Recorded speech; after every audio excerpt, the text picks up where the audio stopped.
berikan saya 1000 orang tua. Ada yang tahu apa dikerjakan? Ini ada? Mencangkul, enggak? 1000 orang tua akan kucabut Semeru dari akarnya. Berikan saya 10 pemuda. Halo? Kira-kira apa yang dikerjakan? Akan kuguncangkan dunia. Ini dikatakan Pak Kepala Sekolah, ini ada 1000 pemuda, pemudi. Jadi bukan hanya dunia diguncangkan ya, tapi alam semesta. Betul ya adik? Semangat pagi!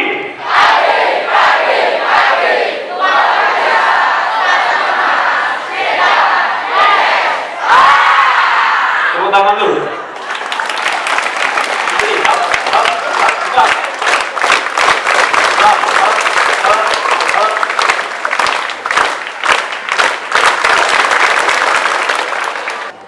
Kemudian melatih konsentrasi. Pak Dandim yakin pelajaran apapun ya kan yang nanti ada diterima di kelas, tidak ada pelajaran yang sulit. Semua akan mampu adik-adik terima, kemudian adik-adik bisa terapkan. Setuju adik-adik? Halo? Kemudian yang kedua, kegiatan yang adik-adik kerjakan ya setiap hari. Senin ini ya, melaksanakan upacara. Pak Dandim datang ke sini pengen melihat semangat generasi-generasi pemimpin masa depan. Siapa yang mau menjadi pemimpin? Mau jadi presiden ada nggak? Hah? Nggak mau? Jadi bupati ada nggak? Ya mau jadi tentara ada nggak? Nah, Pak Dandim doakan ya, yang angkat tangan menjadi orang sukses. Amin ya. Setiap pemimpin ada masanya. Setiap masa ada pemimpinnya. Nah, masa nih Pak Dandim, Pak Kepala Sekolah, para guru-guru ada masanya. Nah, siapa kira-kira yang akan memimpin nantinya 20 tahun ke depan? Siapa? Nah, ada di semua. Betul ya? Gantungkan cita-citamu setinggi langit. Mengapa harus setinggi langit, bukan setinggi pohon? Ada yang tahu? Halo? Karena ketika jatuh akan di mana jatuhnya? Jatuh di antara bintang-bintang. Kalau hanya menggantungkan di atas pohon, jatuhnya kemana? Ke tanah, di tempat yang kita pijak. Artinya nggak akan jadi apa-apa. Adik-adik. Halo? Jadi maksudnya Bung Karno itu gantungkan cita-citamu setinggi langit. Minimal ketika kalian jatuh tidak mencapai target kalian, mimpi kalian, minimal kalian jatuh di antara bintang-bintang. Artinya masih menjadi orang sukses. Betul ya adik?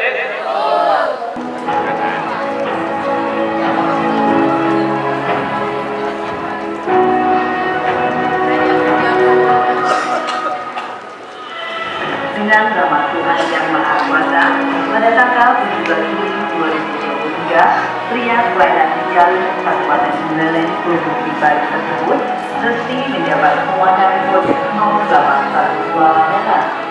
Dan Tuhan terus dilakukan oleh IDM, Idanya 2 dan satu Dr. Mari Ampunika. Dari Kelembagaan Amal Kota Kalimantan dan Ibu datang Jahat Resna Kona Ahmed di waktu kawannya telah menuliskan beberapa informasi di pembinaan lengkap kabar sekolah datang kedatangan. Halo guys, selamat datang di podcast Redawa bersama saya Naura Ramadhan pada Abigail dan saya Adelia Putri. Hari ini kita berbicara tentang wawasan kebangsaan, sebuah tema yang sangat penting bagi persatuan dan kemajuan bangsa kita. Kita sangat beruntung hari ini karena sudah bergabung bersama kita di sini Bapak Dandim, Bapak Lengko Ahmed Ketut Wira Purbawan, SIP MHAN Kabupaten Lamongan. Kami ucapkan selamat datang di SMP Negeri 2 Lamongan dan di sebelahnya Bapak Dandim, Kepala SMP Negeri 2 Lamongan, Bapak Sujarno Sarjana Pendidikan Magister Pendidikan. Monggo Bapak Kepala Sekolah, mungkin ada yang ingin disampaikan Pak. Assalamualaikum warahmatullahi warahmatullahi wabarakatuh. Yang saya hormati Bapak Raden 0812 Lamongan, Bapak Lesman Kolonel Ahmed Ketut Wira Purbawan SPNH. Saya sampaikan selamat datang di SMP Negeri 2 Lamongan. Ini merupakan satu momen yang sangat membanggakan bagi kami keluarga besar SMP Negeri 2 Lamongan, yang mana pada hari ini kedatangan tamu spesial istimewa yaitu Bapak Dandim 0812. Untuk itu saya sampaikan banyak terima kasih atas kerawan panjenengan yang mana nanti memberikan motivasi kepada anak-anak kami, jumlah siswa kami 1000 lebih, dan telah mendapatkan motivasi dari Bapak, karena anak-anak kita ini adalah generasi emas yang nanti akan mengisi pembangunan Indonesia di tahun 2045 yang akan datang. Saya sampaikan sekali lagi terima kasih. Mudah-mudahan anak didik kita nanti bisa ada yang menjadi seperti panjenengan masuk ke Akmil. Terima kasih. Amin. Monggo Bapak jika tidak berkeberatan kiranya untuk memperkenalkan diri dan menyapa penonton setia channel YouTube SMP Negeri 2 Lamongan. Monggo Bapak. Ya, terima kasih. Ini panggil teman-teman apa ini? Guys, apa? Guys ya. Oke guys. Kita jadi muda lagi di kepala sekolah. Ya, sebelumnya terima kasih ya kepala sekolah telah menerima kita dan kegiatan yang kita rutin dan kegiatan setiap Senin berkibar. Nanti ada makna juga Senin berkibar. Yang pertama, terima kasih ya hari ini generasi ini sebagai MC untuk acara. Perkenankan saya memperkenalkan diri secara singkat. Untuk nama Ketut Wira Purbawan SPNH yang angkat Letnan Kolonel, lulusan Tabib Akmil 2004. Kurang lebih menjabat sebagai Dandim sudah setahun 1 bulan. Adapun secara singkat riwayat penempatan, lulus SMA 2001, kemudian masuk Akmil 2001, lulus 2004. Kemudian penempatan pertama di Sukabumi, sana kurang lebih selama 10 tahun. Kemudian selesai sekolah di Kelapa II, dapat kesempatan mengabdi di lembaga pendidikan di Gusti Kamen di Cimahi kurang lebih 3 tahun juga. Setelah 3 tahun, kemudian mendapat kesempatan pendidikan seswat. Setelah selesai seswat selama 11 bulan, kita mendapatkan kehormatan pada kepala sekolah. Kita mendapat penempatan di Papua Barat di Kodam 18 Kasuari. Di sana juga kurang lebih selama 3 tahun juga. Kemudian setelah 3 tahun kita penempatan ke pusat target lagi selama 6 bulan. Setelah itu mendapat kesempatan menjadi komandan batalion di Jember sebagai Dandim Akmil 8 di Jember. Kurang lebih selama setahun 4 bulan dulu. Nah, setelah 1 tahun 4 bulan di Jember, baru kita mendapatkan promosi sebagai komandan kodim 0812. Kemudian status kedua, anak-anak juga ikut ke Lampang, kemudian tadi juga selain pendidikan militer, padanya juga kita juga terus mengembangkan wawasan juga tanpa sekolah. Dari pasti Sukabumi kita ikut S1-nya, kemudian pada saat seswat kita sekaligus mendapatkan beasiswa S2 di Universitas Pertanian, juga gelarnya Universitas Pertanian. Dan sambil sebagai Dandim juga, nah, kita menyempatkan untuk kuliah S3 di Universitas Sriwijaya. Mungkin sebagai pemacu juga bagi adik kita semua, bahwa kita jangan cepat berpuas diri, harus terus mengupgrade diri, menambah wawasan dengan sekolah dan sebagainya. Mungkin bisa singkat ya, biasa. Luar biasa nih guys ya. Kalau boleh tahu nih Pak, bisa ceritakan sedikit Pak, tugas utama seorang Dandim itu apa sih Pak? Terima kasih. Dandim komandan kodim. Jadi di kita militer khususnya Angkatan Darat memiliki 2 fungsi utama, fungsi pertempuran dan pembina teritorial. Yang tugas pokok kita itu sebagai tentara itu adalah tugas pertempuran. Juga fungsi utama kita itu pertempuran. Kita adalah garda terdepan ketika ada ancaman bagi bangsa dan negara ini. Maka kita prajurit tentara itu dilatih dengan keras untuk tugas-tugas pertempuran. Kemudian tugas pertempuran juga diaplikasikan ada satuan tempur berupa batalion, kemudian sampai brigade, divisi, dan tugas-tugas yang melaksanakan pertempuran. Kemudian dia salah satu kekhasan kita TNI, khusus Angkatan Darat. Selain tugas pertempuran ada tugas pembinaan teritorial. Jadi tugas teritorial ini adalah satuan dilaksanakan oleh satuan wilayah, yaitu Kodim, Korem, sampai Kodam. Jadi tugasnya sama, kita menyiapkan wilayah teritorial masing-masing untuk sewaktu-waktu siap mendukung tugas-tugas pertempuran. Kenapa? Sebagai bukti utama bagaimana TNI bersama rakyat bisa merebut dan mempertahankan perjuangan. Belum mengenal mungkin adik-adik perang gerilya ya, perang terlarut yang melibatkan bukan hanya TNI saja, tapi seluruh lapisan masyarakat. Bagaimana dengan perang gerilya ini kita mampu mengusir penjajah yang secara senjata lebih lengkap juga mereka terlatih. Sedangkan masyarakat kita hanya berbekalkan senjata rampasan dan senjata berkuncin. Itu mampu mempersulit dan melakukan banyak korban dari para penjajah kita. Itu berkat kebersamaan. Perang berlarut yang kita kerjakan, kita lakukan melalui perang gerilya, TNI bersama rakyat membuktikan bahwa perang gerilya ini terbukti ampuh. Nah, ini adalah salah satu tugas dari teritorial. Sehingga tugas dari Dandim sebagai komandan dan tentunya kita memimpin satuan wilayah yaitu Kodim 125 untuk mampu melaksanakan tugas-tugas pembinaan teritorial. Bagaimana kita tadi kemana-mana TNI dan rakyat bisa terus kita tingkatkan, kita pelihara dan kita perkuat. Karena sejatinya kemana-mana TNI dan rakyat itulah kekuatan kita semuanya dalam membangun bangsa dan negara. Sehingga potensi-potensi yang dimiliki oleh wilayah itu bisa kita terus kembangkan, kita berdayakan dalam bentuk pembangunan bagi bangsa dan negara. Tentunya kita mewujudkan keamanan. Jadi antara kesejahteraan keamanan itu sangat harus dilaksanakan secara bersama-sama. Baik, Bapak, sebelum masuk ke pertanyaan inti, saya boleh nggak tanya-tanya sedikit? Boleh. Kenapa sih TNI itu orang-orangnya tuh bisa disiplin banget? Terus sebelum Bapaknya masuk ke TNI, sebelumnya juga disiplin nggak? Wah, ini hal luar biasa ya. Yang langsung mengenang. Mengapa TNI itu prajurit harus disiplin? Karena bagi kita disiplin adalah nafas. Tapi nafas itu seperti udara yang kita harus terus kita hirup. Kalau kita tidak disiplin berarti tidak ada bedanya kita seperti masyarakat biasa ataupun seperti yang preman dan sebagainya. Disiplin dan membeda kita seperti nafas.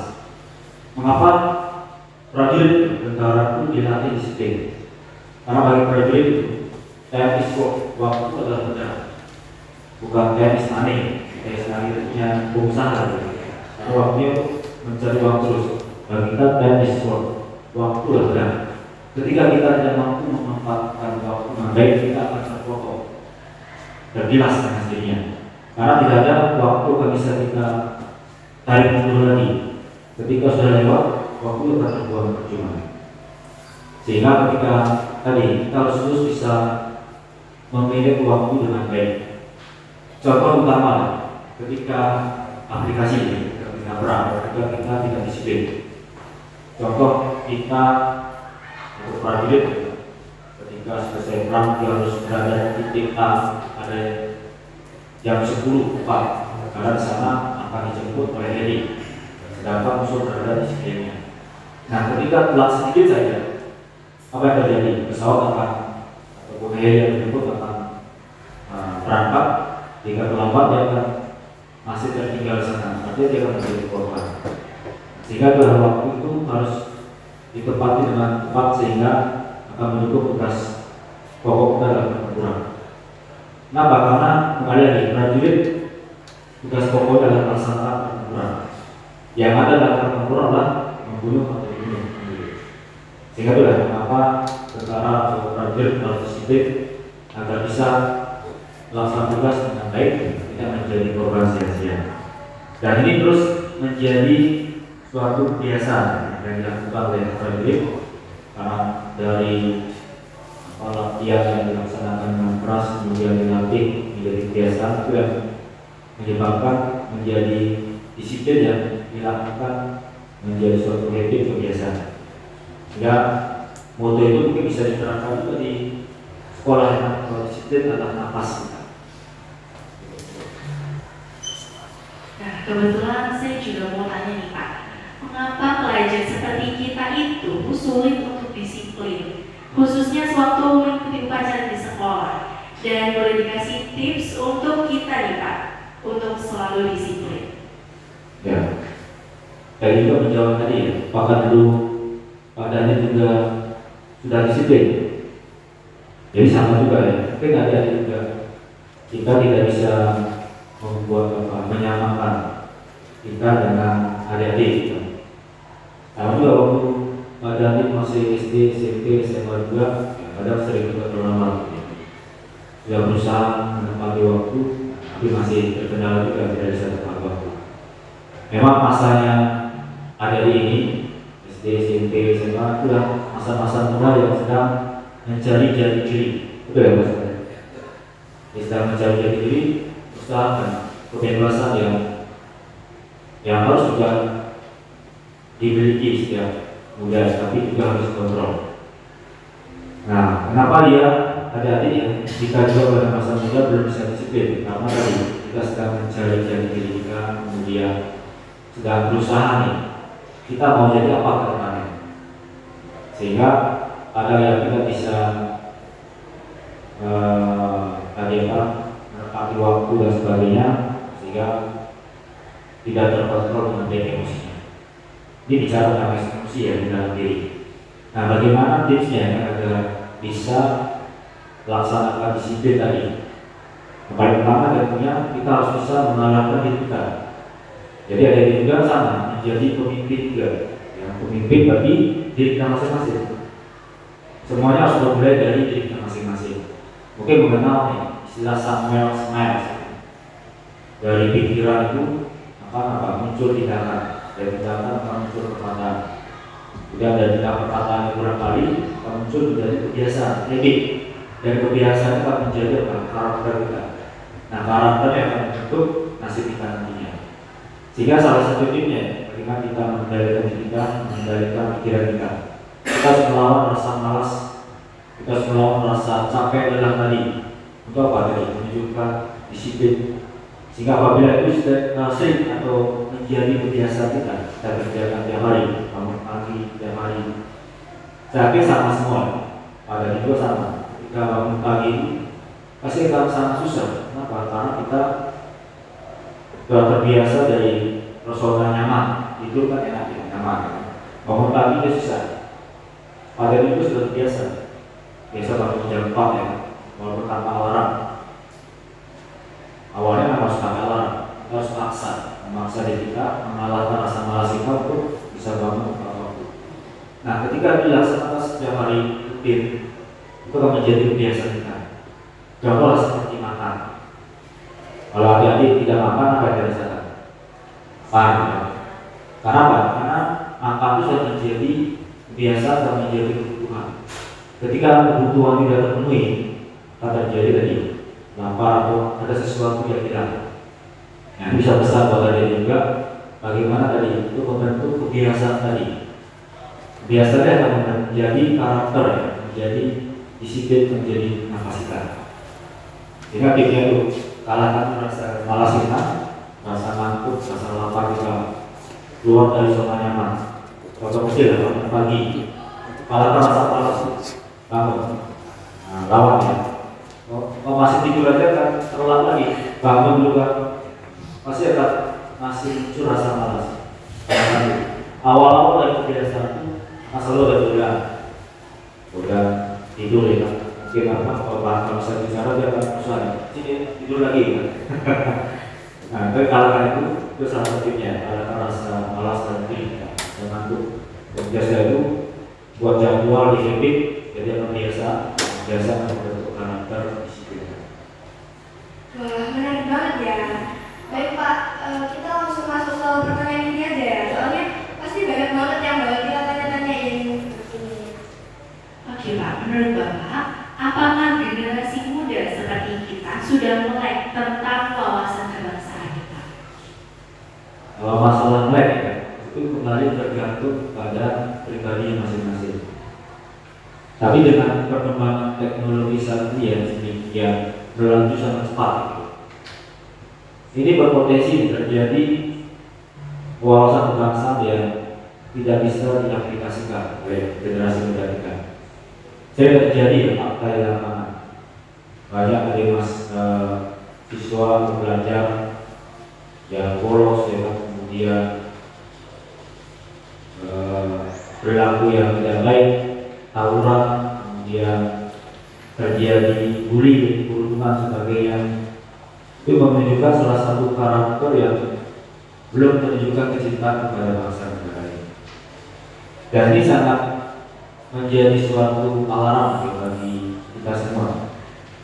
Karena pemimpin, saya tadi bahwa pemimpin itu ada masanya, dan setiap masa ada pemimpinnya. Artinya generasi-generasi kita ini yang saat ini memimpin, ya, ada masa juga. Suatu saat akan selesai masanya dan harus diganti. Siapa penggantinya? Yaitu ada itu semuanya. Sebagai generasi muda, generasi milenial yang nantinya harus siap menerima estafet kepemimpinan. Nah, ini adalah pentingnya wawasan kebangsaan. Ya. Nah, dengan wawasan kebangsaan ini akan mewujudkan tadi kebanggaan bagi generasi muda kita ini. Setelah muncul kebanggaan, akan muncul kecintaan pada bangsa ini. Sehingga ketika muncul kecintaan pada bangsa ini, akan muncul apa? Sikap kesadaran membela bangsa ini. Contohlah terjadi ya. Ketika kapan ya, apa alasan adik-adik ketika terjadi ancaman melakukan membela diri? Kenapa juga harus kita ketika keluarga kita terjadi sesuatu ancaman kita membela keluarga kita? Alasan apa yang pertama? Karena kita cinta pada diri kita. Gak mau pasti orang akan mengganggu kita ataupun mengganggu keluarga kita, karena kita mencintai dan menyayangi mereka. Nah, pertanyaannya, apakah generasi muda kita ini tidak mau membela negara ini? Tadi kan bela diri kita, bela diri ya, bela keluarga kita. Nah, apakah sudah ada kesadaran bela negara oleh generasi muda kita ini? Apakah mereka sudah mencintai bangsa ini? Muncul rasa kesadaran bela negara itu ketika apa? Ketika kita mencintai, itu ya. Yang tadi divisualisasikan. Mengapa kita membela diri kita? Membela keluarga kita, ya, ayah ibu kita. Karena kita mencintai diri kita, mencintai keluarga kita. Nah, apa kita sudah mencintai bangsa ini? Nah, ini sudah mulai muncul ya. Bahwa kesadaran bela negara masih perlu ditingkatkan lagi. Kenapa dari sekarang generasi muda kan? Karena mereka lah pemimpin-pemimpin bangsa kita ini yang harus siap menerima estafet. Kenapa harus penting ya? Karena siap tidak siap, jadi harus dikatakan menerima estafet. Karena sudah menjadi suatu hukum alam. Proses atau pergantian itu akan terjadi. Ini kasar saya kan apabila adik-adik tidak disiapkan, tetap akan memimpin nantinya, tapi kan menjadi pemimpin yang tidak visioner, tidak cinta dan memiliki kesadaran dalam negara. Akan mau dibawa kemana gitu ya? Takutnya terjadi sesuatu, kemudian apa? Cepat menyerah, cepat apa? Putus asa, kemudian memimpin tidak baik, menyebabkan anggota atau kesulitan bagi masyarakatnya. Sehingga ini pentingnya wawasan kebangsaan bagi generasi muda. Untuk saat ini kan perkembangan medsos itu sangat cepat ya Pak. Bagaimana Bapak melihat pengaruhnya terhadap wawasan kebangsaan kita? Ini pertanyaan luar biasa ya. Karena demikian tadi perkembangan teknologi informasi yang demikian berlanjut dengan cepat ya. Perlu juga diimbangi dengan wawasan kebangsaan bagi bangsa, termasuk ada di kita, generasi muda. Karena kita tidak bisa mencegah atau menghalangi media sosial dimanfaatkan oleh generasi muda kita. Bahkan sejak lahir saja, mungkin ada di kita sudah pernah HP, bahkan masih TK atau SD saja sudah mahir menggunakan media sosial. Nah, apabila ini tidak diarahkan dengan baik pemanfaatannya, saya kira akan terjadi penyimpangan, baik terjadi hal yang menyebabkan sisi negatif dari banyak. Kenapa? Karena apa yang dilihat itu akan ditiru dari kegiatan. Apalagi kita punya fondasi tadi, karakter yang kuat, yang tangguh. Sedikit ada sesuatu yang menarik di media sosial, itu akan diterapkan di keseharian. Ini sering terjadi juga. Ada beberapa kejadian teroris yang terjadi sampai dia berusaha bom bunuh diri sebagainya. Berhasil digagalkan. Penyebabnya apa? Dia mendapatkan ilmunya ataupun paham radikalnya melalui apa? Atau tidak melalui media sosial. Jadi belum tentu yang apa yang terjadi di media sosial itu sesuai dengan kenyataan. Kadang apa yang terjadi di dunia media sosial juga ditipu ya, artinya sesuatu yang menarik. Ya sekarang banyak tokoh-tokoh radikalisme, mereka menyebarkan paham ini, mengajak pada media generasi muda ini. Yang saya katakan, generasi muda kita sedang mencari jati diri, sedang pikir. Nah, saya yakin sebagian generasi muda ini menghabiskan waktunya di depan laptop atau di depan HP. Mungkin sedang nganggur bosan ya melihat HP, media sosial, YouTube, Instagram, Facebook, TikTok dan sebagainya. Ini sangat menjadi suatu hal yang rawan sekarang. Makanya perlunya ada di semua diberikan pembekalan tentang wawasan kebangsaan, karakter yang tangguh. Sehingga apa yang terjadi? Ketika ada dari media sosial, tidak akan mudah, saya akan mudah ikut ataupun terbawa arus dari media sosial. Sehingga apa terjadi Pak? Ada di kita ini menyaring sebelum sharing, saring sebelum disaring, sebelum di format tadi ya. Jadi saring informasi yang terjadi di media sosial, ketika apakah berita ataupun informasi ini ataupun ajaran ini benar atau tidak. Ketika benar bisa di-sharing pada teman-temannya atau hal bermanfaat. Ketika negatif ya cukup di blok ataupun tidak diikuti. Ini salah satu tip ya kepada diri semua bagaimana menggunakan media sosial dengan bijak. Ya. Usia itu bukan patokan. Jadi usia juga ada di muda, tapi bisa juga berpikir secara dewasa. Jadi dengan apa tadi yang ada disampaikan, informasi yang ada, berita yang ada di media sosial, lagi di sharing. Jika tidak tahu, tanyakan ya pada temannya, kepada ibu guru, atau di rumah pada keluarga, ayah ibu, benar beritanya. Ini dibutuhkan juga keterbukaan tadi ya, dengan temannya, dengan guru, dengan orang tua, sehingga bisa mencegah hal negatif yang ditularkan atau dibawa oleh media sosial. Oke, baik Pak.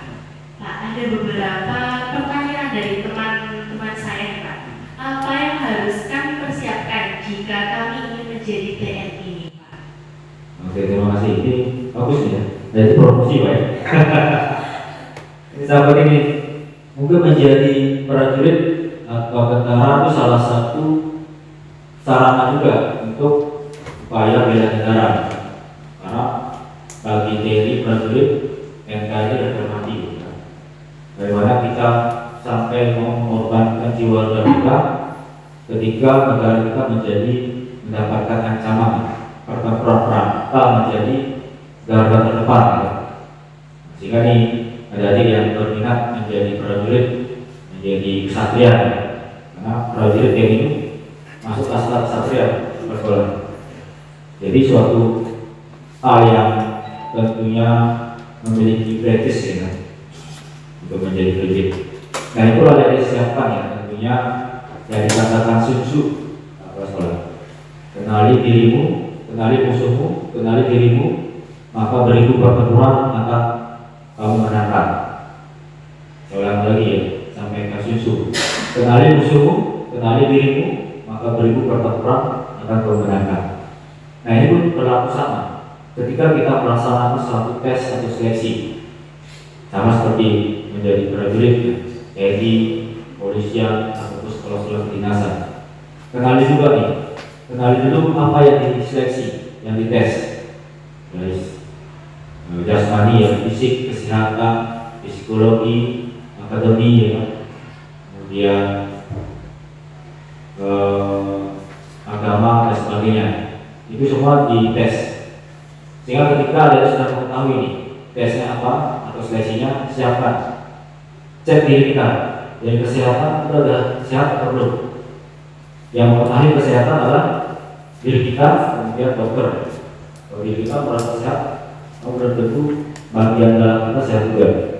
Sehingga perlu dikontrol, di check up di dokter atau rumah sakit. Dan setelah itu kenali diri kita, fisik kita, jasmani kita. Lari kita berapa, push up, sit up kita berapa nilainya. Kemudian ketika seleksi, berapa minimal nilai yang harus kita miliki. Karena ketika bicara seleksi, ini artinya kompetisi. Ketika kita berkompetisi, berarti yang diambil apa? Nilai yang tertinggi. Kemudian kenali juga psikologi kita. Ya, di kesehatan fisik, kesehatan mental juga perlu diselamatkan juga. Bagaimana caranya ya, harus belajar psikologinya. Tentunya ilmu yang atau pelajaran yang paling efektif lah melalui kebiasaan. Yang dikatakan dari kebiasaan kita kerjakan yang baik ya, akan membentuk karakter kita yang positif juga.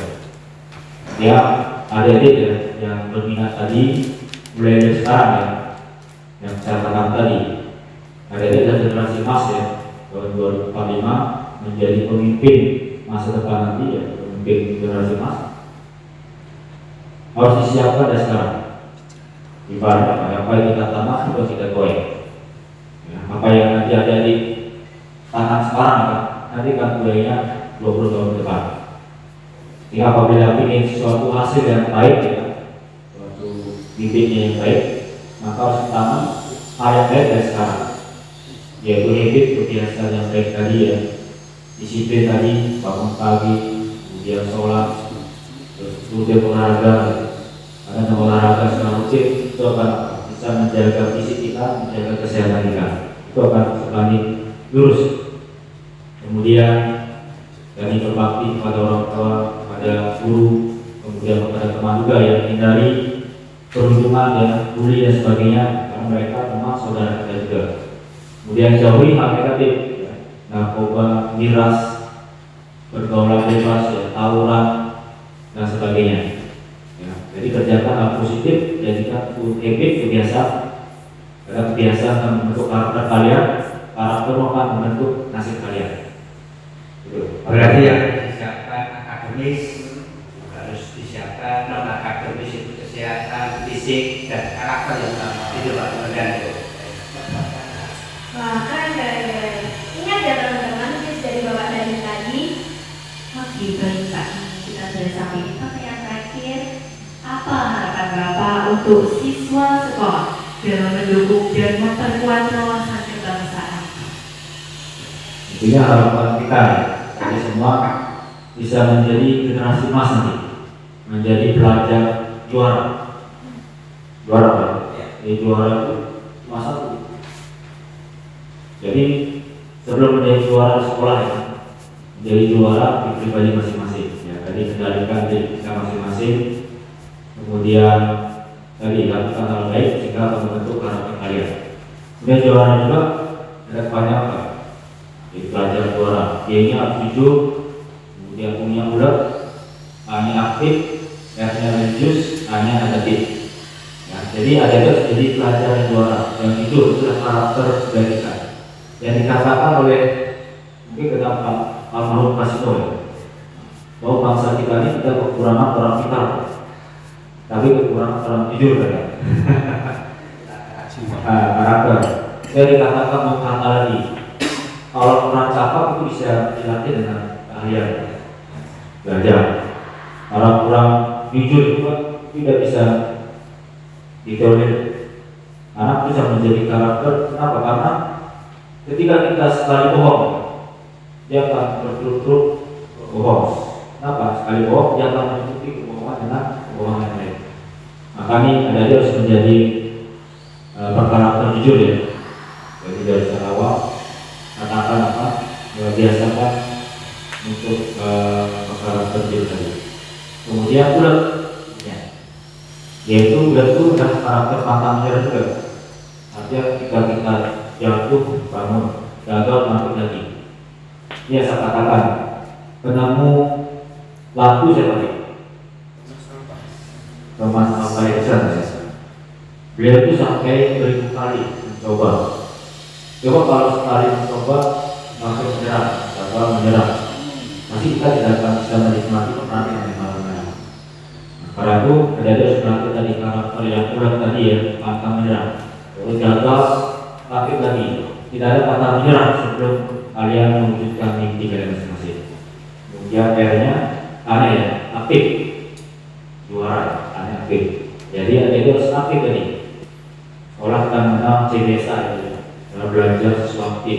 Jadi harus aktif untuk mengeksplor diri kita, inovasi ya kan, inovasi kita, kemudian kreativitas kita. Karena sekolahnya tempat kita belajar, tempat yang tidak tahu menjadi tahu. Sehingga caranya apa? Harus aktif tadi. Tanyakan segala sesuatu yang kurang dipahami ya kan, kemudian aktif untuk bertanya, kemudian berdiskusi dengan teman, kemudian dengan kepala sekolah, kemudian di rumah juga aktif untuk berdiskusi.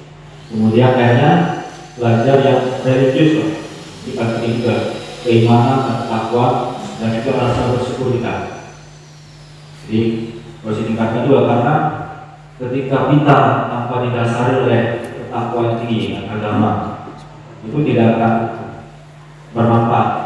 Karena dia pintar itu hanya untuk diri sendiri, bahkan berambisi meraih setinggi-tingginya kemampuan dia dengan memanfaatkan orang lain. Tapi ketika pintar kemudian didasari oleh agama dan ketakwaan, saya pikir akan apa? Pintaran ataupun yang dimiliki oleh adik-adik ketika memimpin akan bermanfaat bagi masyarakat, bagi rakyat dan seluruh elemen masyarakat. Karena didasari oleh tadi agama yang kuat. Kemudian rasa bersyukur juga ini bagian dari religius. Ada dia bersyukur, ada dia bisa sekolah, kemudian harus dimanfaatkan dengan baik. Karena ini salah satu syukur juga bagaimana kita bisa mensyukuri yang kita dapatkan saat ini. Kemudian jangan mencela ataupun menghina orang lain. Nah tadi ya, salah satunya bully atau perundungan. Kalau kita ada di semua teman-teman semua itu adalah sama-sama ciptaan Tuhan ya. Sehingga harus dijaga komunikasinya, kemudian bersahabat berteman dengan semua lapisan masyarakat atau semua teman tanpa mau beda-bedakan. Kemudian paling terakhir ya, adaptif. Artinya dia harus bisa mengikuti perkembangan zaman, perkembangan teknologi, fleksibel. Jadi harus pelajari teknologi informasi yang saat ini ya, media sosial, kemudian perkembangan teknologi di luar sana. Maka karena kelak ada juga menjadi pemimpin nanti harus bisa menguasai teknologi ini. Yang sampai terjadi pemimpin yang gaptek tadi, yang gaptek teknologi. Jadi pemimpin yang bisa mengoperasionalkan komputer, kemudian teknologi canggih lainnya, tentu akan tertinggal dengan pemimpin-pemimpin lainnya. Karena itu bagaimana tadi ya, kata bangsa-bangsa satu ini, ada harus menjadi pelajar juara. Jadi pemimpin baginya, bentuk karakternya, kemudian pelajar yang jujur, bulat, aktif, religius dan negatif. Oke Pak. Nah ini untuk Bapak Sujarno, kesan dan pesan untuk kegiatan hari ini apa nih Pak? Terima kasih. Jadi ini merupakan momentum yang sangat luar biasa bagi keluarga Jabri Belamongan telah kedatangan Bapak Dandir 18 yang telah memberikan motivasi yang luar biasa kepada anak-anak dan yang anak-anak nanti akan generasi emas yang akan nanti meneruskan kita semua untuk mengisi pembangunan. Jadi sekali lagi saya banyak terima kasih dan semoga Pak Dandir selalu diberi kesehatan dan sukses karirnya dan nanti akan menjadi pemimpin TNI masa depan benar sampai jenderal. Terima kasih. Oke teman-teman, terima kasih Bapak Terima kasih, waktunya. Dek. Sekian liputan hari ini. Jangan lupa like, komen, dan subscribe di channel YouTube kita ya. Bye guys.